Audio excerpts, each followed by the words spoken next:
I wanted to thank Stephen for putting this important conference together, and a special word of thanks to my fellow panelists, Tim, Sylvia, and Pamela, and also for the pioneering work that KPMG, Chevron, and Microsoft have all done in corporate social responsibility and sustainable business practices. The theme for this, as you all know, is how the private sector fits with the administration foreign policy agenda. I'll try to be brief, but kind of sketch out a few areas in which we have collaborated, and we will continue to act as the Secretary says, a catalyst, a collaborator, and a convener, which is what she wants to do in every role that she has as Secretary of State, but also what we feel that our office is best able to do with all of you. I'd like to begin my remarks with what President Obama said last week at the Clinton Global Initiative about the challenges we face. He said, just as no nation can wall itself off from the world, no one nation, no matter how large, no matter how powerful, can meet these challenges alone, nor can governments alone. Today's threats demand new partnerships across sectors and across societies, creative collaborations to achieve what no one can accomplish alone. In short, we need a new spirit of global partnership. In an era of globalization, the world is facing unprecedented environmental, social, and economic challenges. A case of the flu, as you know, that might start in Indonesia, can quickly spread around the world as a pandemic that paralyzes workforces in England. Shots ringing out in Mumbai or the bombs going off in Madrid are immediately broadcast 24-hour news networks and can undermine our sense of security everywhere. We all know globalization's threats. They make us realize the fierce urgency of now, as Martin Luther King stated.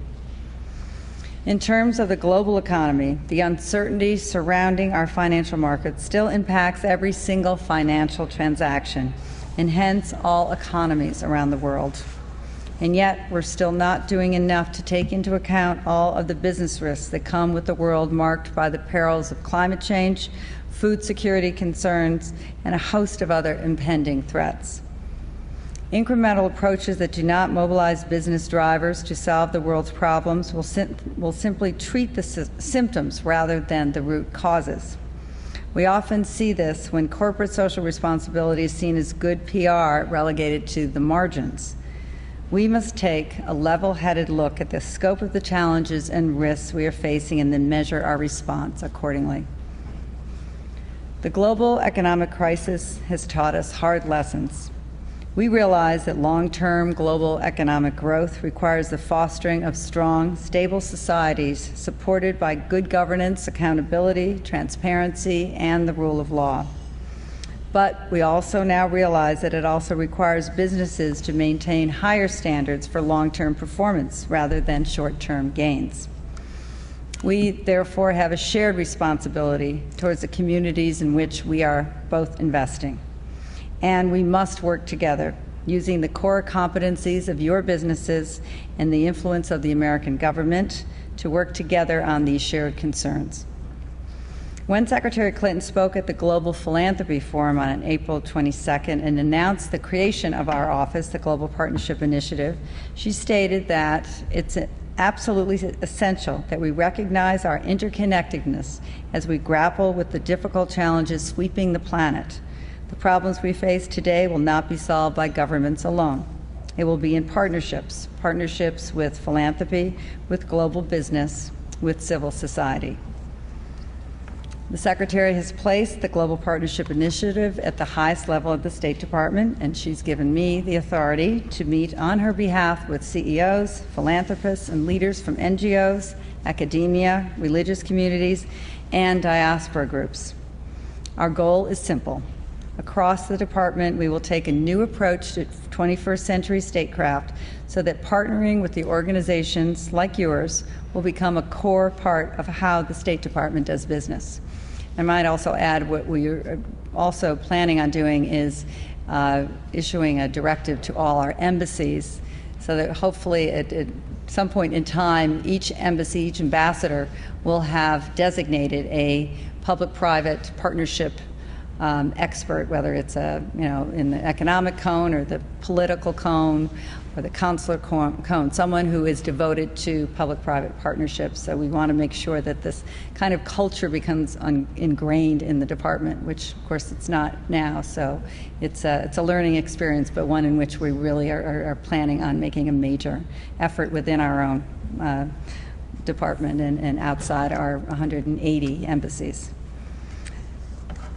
The direction globalization takes in the years to come will largely depend on the decisions made by people in this room and leaders like you all over the world. And I think that requires some smart strategies about how governments and corporations can work together towards more successful, sustainable, and equitable business, and thus a better world for all of us. Now, this is just about the obstacles we're facing. We also realize the new opportunities that have emerged as a result of the paradigm shifts created by globalization.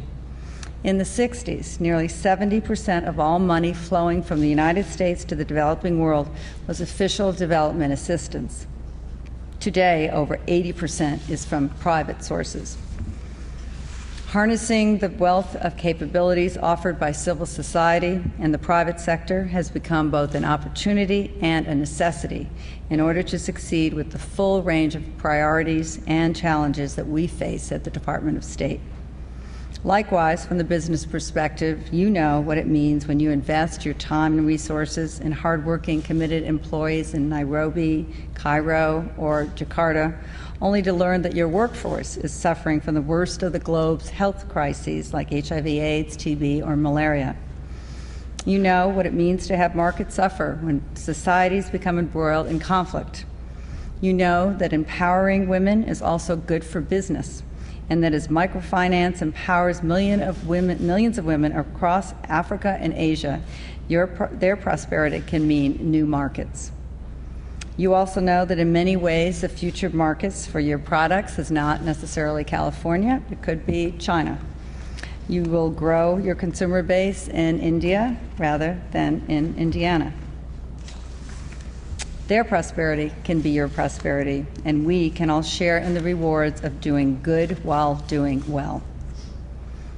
I'm confident that the spirit of cross-sector partnership can create a better type of globalization, one which empowers people and invests in human capital as a humanitarian imperative and a driver of economic vitality, one which will advance America's foreign policy and commercial diplomacy while creating prosperity and opportunity for people everywhere.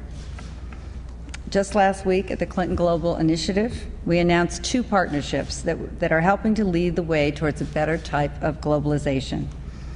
In a new partnership with PEPFAR and USAID, General Mills will be using their core competencies to build the capacity of small enterprises and expand production of food for people living with HIV/AIDS in Tanzania. Another commitment to action by USAID, Rockefeller Foundation, the Global Impact Investing Network, and JP Morgan Chase will support the development of a set of global impact investing standards. These shared metrics are just the start of our efforts to develop impact investing strategies that will ensure sustainable, responsible, and long-term growth.